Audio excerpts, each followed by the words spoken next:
नमस्कार, आप देख रहे हैं बीसीसी न्यूज। मैं हूं रमा धीमान। आइए बुलेटिन की शुरुआत करें, लेकिन उससे पहले हेडलाइंस।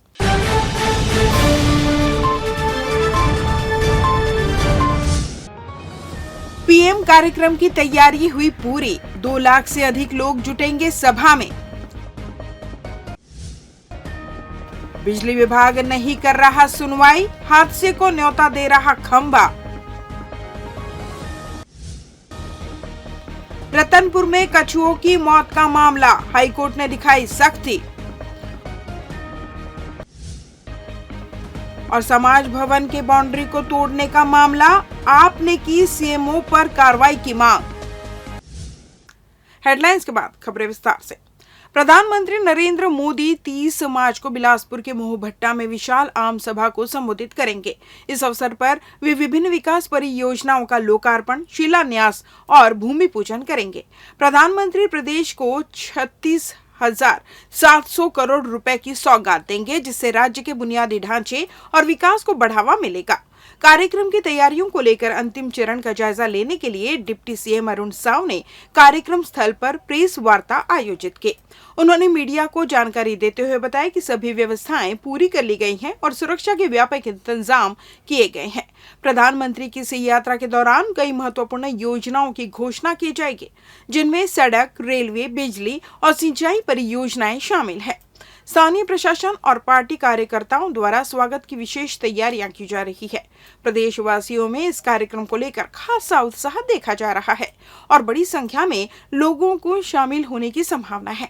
इस अवसर पर सांसद तोखन साहू, विधायक धर्मलाल कौशिक, सुशांत शुक्ला और भूपेंद्र सवन्नी प्रशासनिक अधिकारी यहाँ उपस्थित रहे। हिंदू नववर्ष का पहला दिन, नवरात्रि का पहला दिन और ऐसे शुभ अवसर पर देश के यशस्वी प्रधानमंत्री माननीय नरेंद्र मोदी जी का न्यायधानी में, विलासा माता की धरती में, मोहभट्टा में आगमन हो रहा है और विकास पर्व कार्यक्रम के मुख्य अतिथि के रूप में शामिल होंगे और छत्तीसगढ़ की जनता को 33,700 करोड़ रुपए से अधिक के विकास परियोजनाओं की सौगात देंगे। और इस अवसर पर सारी तैयारियां पूरी हो गई है।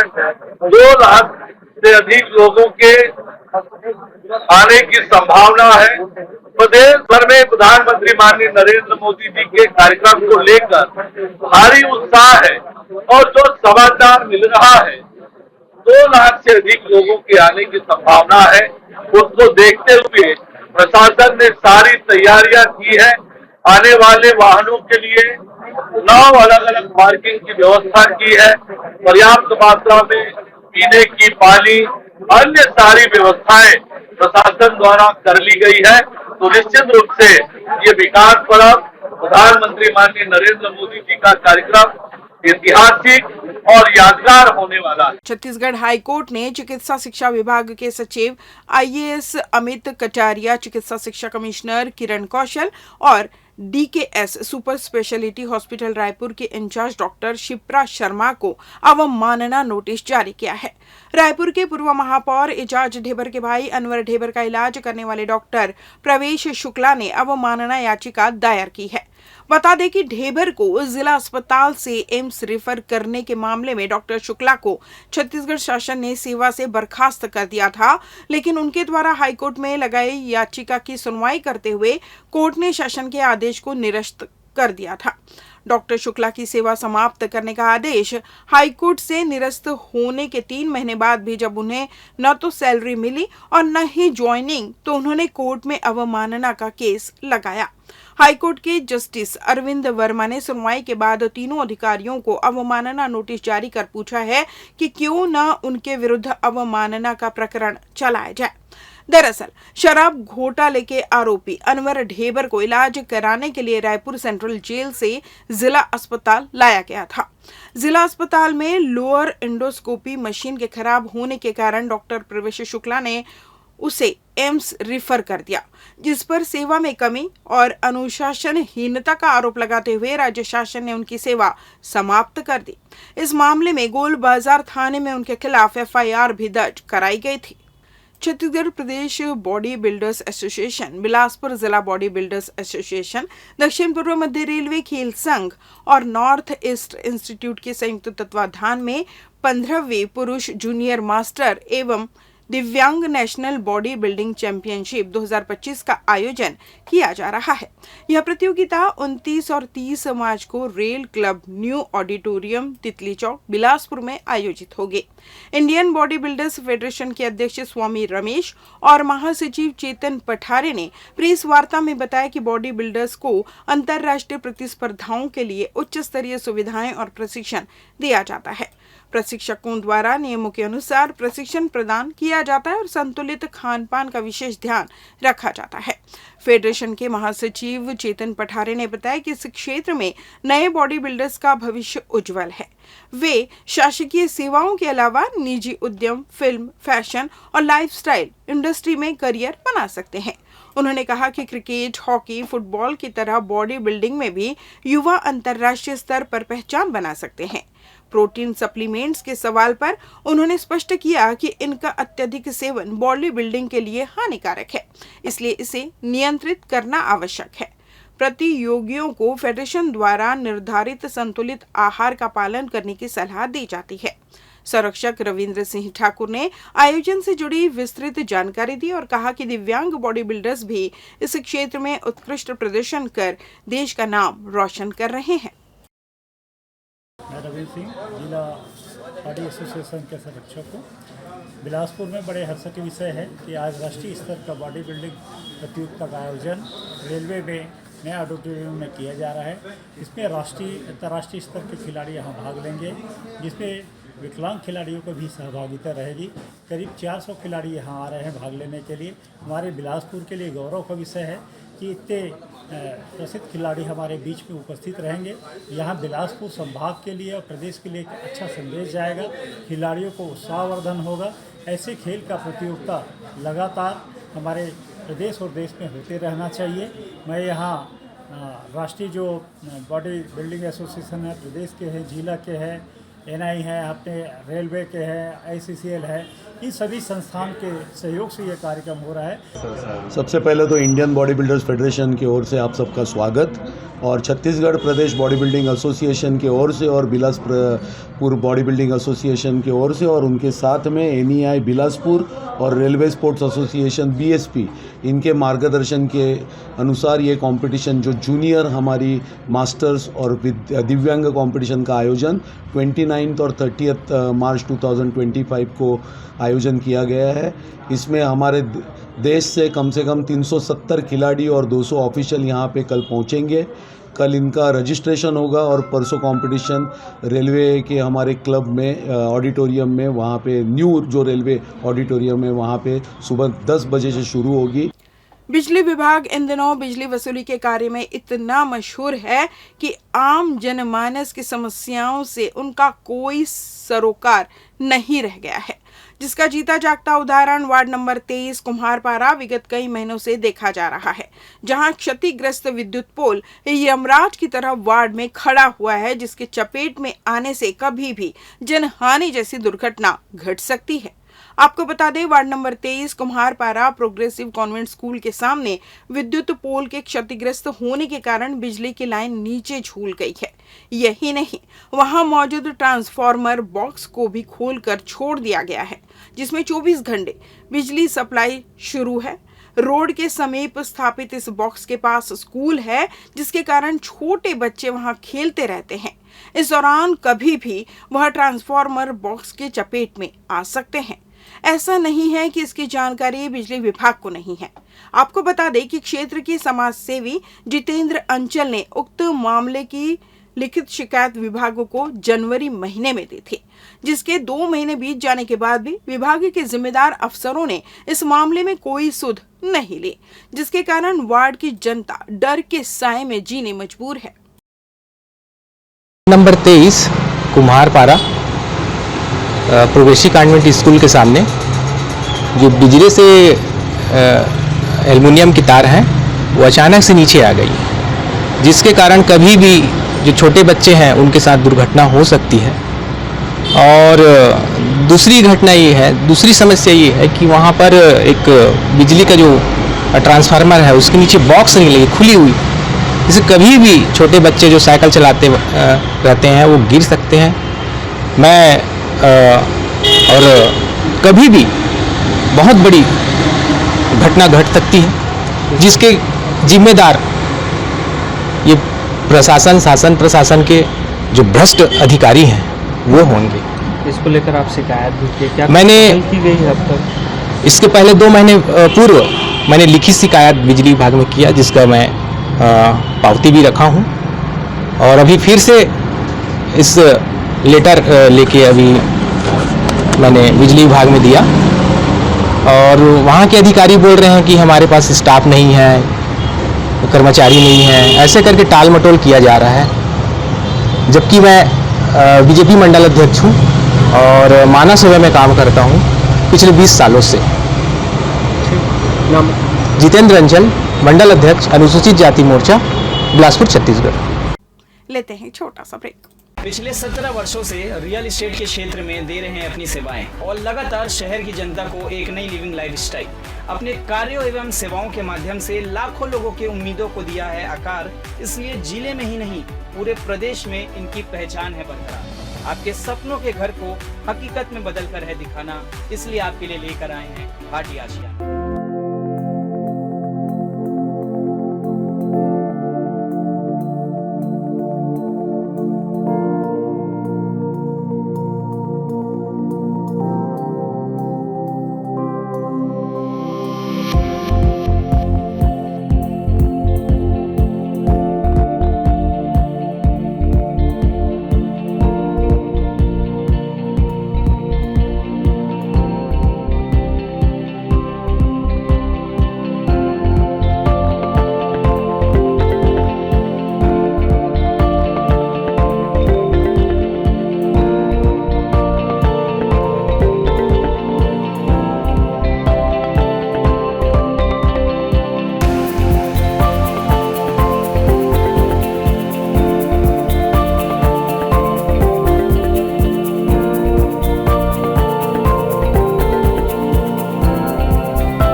ब्रेक के बाद आपका स्वागत है। बढ़ते हैं अगली खबर की ओर।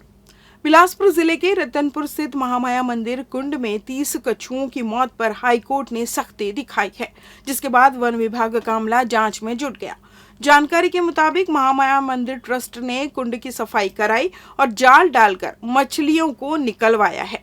इसी दौरान कछुओं की भी मौत होने की बात कही जा रही है। हाईकोर्ट ने मीडिया रिपोर्ट पर कलेक्टर और मंदिर ट्रस्ट पर नाराजगी जताई, साथ ही उन्हें शपथ पत्र के साथ जवाब देने का आदेश दिया। दरअसल कछुओं की मौत का मामला सामने आने के बाद वन विभाग ने अज्ञात आरोपियों पर केस दर्ज किया है, जबकि स्पष्ट है कि कुंड से कछुओं को निकाला गया है, जिससे उनकी मौत होने की बात कही जा रही है। इस पूरे मामले में वन विभाग के अफसर और कर्मचारियों की भूमिका सवालों के घेरे में है। वन विभाग ने कछुओं का पोस्टमार्टम कराया है। पीएम रिपोर्ट में कछुओं की मौत दम घुटने से होने की पुष्टि हुई है। माना जा रहा है कि कुंड में जिस जाल को डाला गया उसकी जाली पतली थी। जब कछुए इसमें फंसे होंगे तो बाहर निकलने के चक्कर में जाल में फंस गए, जिससे उनका दम घुट गया होगा। शनिवार को रीजन कॉन्फ्रेंस अभ्युदय का आयोजन तोरवा के एक निजी होटल में किया गया। लायन क्लब बिलासपुर के द्वारा आयोजित इस रीजन कॉन्फ्रेंस अभ्युदय में लायंस क्लब के अंतर्गत संचालित सभी क्लबों को पूरे साल के कार्यों का आंकलन कर उत्कृष्ट कार्य करने वाले क्लब और उनके मेंबर को सम्मानित किया गया। कार्यक्रम में अतिथि के रूप में डिस्ट्रिक्ट गवर्नर सुधीर जैन, मुख्य वक्ता द्वारिका जालान सहित अन्य लायंस मौजूद रहे, जहां लायंस क्लब के अलग अलग कैटेगरी के आधार पर 131 लायंस सदस्यों और पदाधिकारियों को अतिथियों द्वारा सम्मानित किया गया।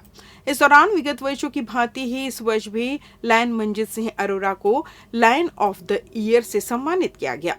मंजीत सिंह अरोरा पूर्व में लगभग 10 बार लायन ऑफ द ईयर से सम्मानित हो चुके हैं। वहीं वे अपने करीब 34 वर्ष की सदस्यता में 22 बार क्लब के सर्वश्रेष्ठ सदस्य के रूप में सम्मानित हुए हैं। शनिवार को भी उन्हें एक बार फिर सर्वश्रेष्ठ सदस्य रीजन एडवाइजर के साथ lion club of the year का अवार्ड से उन्हें सम्मानित किया गया। आपको बता दें कि पूर्व में मंजीत सिंह अपनी सेवाओं के लिए कई बार लायन ऑफ रीजन एवं डिस्ट्रिक्ट में सर्वश्रेष्ठ लायन से सम्मानित हो चुके हैं। लायन इंटरनेशनल मल्टीपल से भी छत्तीसगढ़ शासन द्वारा कोरोना काल की सेवाओं को देखते हुए सम्मानित किया गया था। इनका जीवन समाज सेवा, मानव सेवा को समर्पित है। कई समाज, कई संस्थाओं से सम्मानित किया गया है। उन्होंने कहा कि आगे भी मानव सेवा के कार्य करने की बात कही है। नेशनल की कई संस्था होती हैं, डिस्ट्रिक्ट होता है, रीजन होता है। रीजन 6 बिलासपुर में है, इसके चेयरपर्सन अरविंद दीक्षित जी हैं। इसमें 11 क्लब आते हैं, 250 मेंबर हैं। तो इस साल की पूरी कार्रवाई देखते हैं कि कौन कैसी सेवा कर रहा है, तो उनको आखिर सम्मानित किया जाता है। और मेरा सौभाग्य है कि मुझे 11वीं बार इस रीजन से सम्मानित किया गया। डिस्ट्रिक्ट में भी कई बार किया गया, क्लब में 22 बार किया गया। तो हम लोग सेवा करने उद्देश्य करते हैं, अवार्ड से नहीं करते हैं। लेकिन रीजन चेयरपर्सन होता है कि जो सबसे अच्छी सेवा कर रहा है, लोग मोटिवेट कर रहा है, तो उनकी सेवा करें। आज हमारी कॉन्फ्रेंस में हमारे पास डिस्ट्रिक्ट गवर्नर सुधीर जैन जी थे, हमारे द्वारिका जालान जी पूना से बहुत अच्छे वक्ता वो आए थे, वाइस डिस्ट्रिक्ट गवर्नर पुसी जी थे, विजय जी थे। और यहाँ करीब लायंस का एक पर्यायवाची शब्द है, अर्थात जहां सेवा है वहां लायंस क्लब बिलासपुर है। इसी लायंस क्लब बिलासपुर ने रीजन की कॉन्फ्रेंस आयोजित करी और यह रीजन होता है 11 क्लबों का एक समन्वय। इस रीजन कॉन्फ्रेंस में हर उन क्लबों को उनकी सेवाओं के आधार पर, उनकी एक्टिविटीज के अनुसार उन्हें सम्मानित किया जाता है। इसमें सर्वश्रेष्ठ अध्यक्ष, सर्वश्रेष्ठ उपाध्यक्ष, इस प्रकार के अवार्ड को दिया जाता है। पर सबसे अच्छा अवार्ड इसमें माना जाता है लायन ऑफ द रीजन। एक ऐसा लायन बिलासपुर वेराइज फाइनेंस कंपनी की चैनल पार्टनर फरहत बानो ने शनिवार को बिलासपुर प्रेस क्लब में पत्रकारों से मुलाकात कर अपने ऊपर लगे आरोपों को लेकर खुलकर अपनी बातें रखी। उन्होंने बताया कि उनके खिलाफ जो आरोप लगाए जा रहे हैं वे पूरी तरह से झूठे और निराधार हैं। फरहत बानो ने बताया कि शिवा गुप्ता नामक युवक उनके फाइनेंस संस्थान में नौकरी करने आया था, लेकिन कुछ ही समय में उसके खिलाफ लगातार शिकायतें मिलने लगी। विशेष रूप से महिला कर्मचारियों के प्रति उसका व्यवहार अनुचित था, जिसकी वजह से उसे कार्यालय आने से मना कर दिया गया। चूंकि फरहत बानो खुद फील्ड में काम करने में व्यस्त रहती थी, इसलिए उन्हें ऑफिस के अन्य सदस्यों से शिवा गुप्ता की शिकायतें प्राप्त होती थी। फरहद बानो ने गंभीर आरोप लगाते हुए कहा कि शिवा गुप्ता ने उनकी कंपनी की विजिटिंग फाइल चुरा ली और वह इसे गलत तरीके से इस्तेमाल कर उनकी छवि खराब करने की कोशिश कर रहा है। उन्होंने दावा किया कि उनके पास इस बात के पूरे सबूत है कि शिवा गुप्ता उनके खिलाफ झूठी बातें फैला रहा है और उनकी प्रतिष्ठा को नुकसान पहुंचा रहा है। फरहद बानो ने यह भी आरोप लगाया कि कोतवाली थाना प्रभारी विवेक पांडे ने बिना किसी पूर्व सूचना के उनके खिलाफ धारा 420 के तहत मामला दर्ज कर लिया। बाद में जब उन्हें इसकी जानकारी मिली तो उन्हें गहरा आघात मिला। उनका कहना है कि यदि कोई शिकायत थी तो उन्हें पहले सूचित किया जाना चाहिए था ताकि वे अपनी सफाई पेश कर पाते। फरहद बानो ने प्रशासन से मांग की है कि इस पूरे मामले की निष्पक्ष जांच कराई जाए और उन्हें न्याय दिलाया जाए। मैं ये चाहती हूँ कि विराइज फाइनेंस का कोई लेना देना नहीं है। विराइज फाइनेंस को बदनाम करने के लिए शिवम गुप्ता ने खेल खेला है और मेरी छवि को बिगाड़ा है। तो मैं चाहती कड़ी से कड़ी शिवम गुप्ता को सजा मिले और विराइज फाइनेंस में जो दाग लगाया उसके पीछे उसको बहुत बड़ी सजा मिले। विराइज फाइनेंस का इस काम से कोई लेना देना नहीं है। पूरी नोटरी मैंने आपको ये दिखाई, कस्टमर ने पूरे होशो हवास में ये सामान नहीं लेकर पैसे लिए। ये पूरी तुम लोग को मैं पैसा दूंगा मैडम की छवि बिगाड़ने के लिए। सिर्फ 4 लोग, वो 4 ऐसे जिनके बेचारे के पास में ना डेली का कमाते और खाते हैं लोग। आपने उनकी हालत देखे होंगे, वो डेली कमाने खाने वाले, उनको लेके आए थे कि हम तुमको पैसे देंगे। अभी वो मुझसे माफी मांग रहे हैं, मेरे पास में रिकॉर्डिंग भी है। उन लोग खुद पर्सनल मुझे कॉल कर रहे हैं कि मैम सुबह। बिलासपुर के बोदरी नगर पालिका परिषद क्षेत्र में एक विवादास्पद बुलडोजर कार्रवाई के विरोध में आम आदमी पार्टी ने बड़ा कदम उठाया है। पार्टी ने 30 मार्च को बोदरी और चकरभाटा में बंद का आह्वान किया है। यह कार्रवाई सिंधी पंचायत भवन की बाउंड्री को लेकर की गई थी। आप पार्टी ने इस मामले में सीएमओ भारती साहू के खिलाफ कार्रवाई की मांग की है। बता दें कि 30 मार्च को प्रधानमंत्री नरेंद्र मोदी का मोहभट्टा दौरा प्रस्तावित है। चकरभाटा एयरपोर्ट, जो बोदरी नगर पालिका के अंतर्गत आता है, पीएम के दौरे के दौरान विमान और हेलीकॉप्टर की लैंडिंग के लिए उपयोग किया जाएगा। आप पार्टी की प्रदेश उपाध्यक्ष प्रियंका शुक्ला और संगठन महामंत्री जसबीर सिंह ने शुक्रवार को कलेक्टर को ज्ञापन सौंपा। उन्होंने आरोप लगाया कि सिंधी पंचायत भवन क्षेत्र में अनुचित तरीके से बुलडोजर का प्रयोग किया गया। पार्टी पदाधिकारी भानु ज्ञानेंद्र देवांगन और बीरेंद्र राय ने चेतावनी दी है कि यदि समय रहते कार्रवाई नहीं की गई तो जनता चकरभाटा बंद कर विरोध करेगी। आप नेतृत्व ने स्पष्ट किया है कि पार्टी जनहित में कार्य कर रही है। उन्होंने कहा कि अगर जनता की मांगें पूरी नहीं होती और वे बंद का समर्थन करती है तो आम आदमी पार्टी उनके साथ खड़ी रहेगी। इस बुलेटिन में बस इतना ही। अगले बुलेटिन में आप सबकी फिर मुलाकात, तब तक मुझे दीजिए विदा। नमस्कार।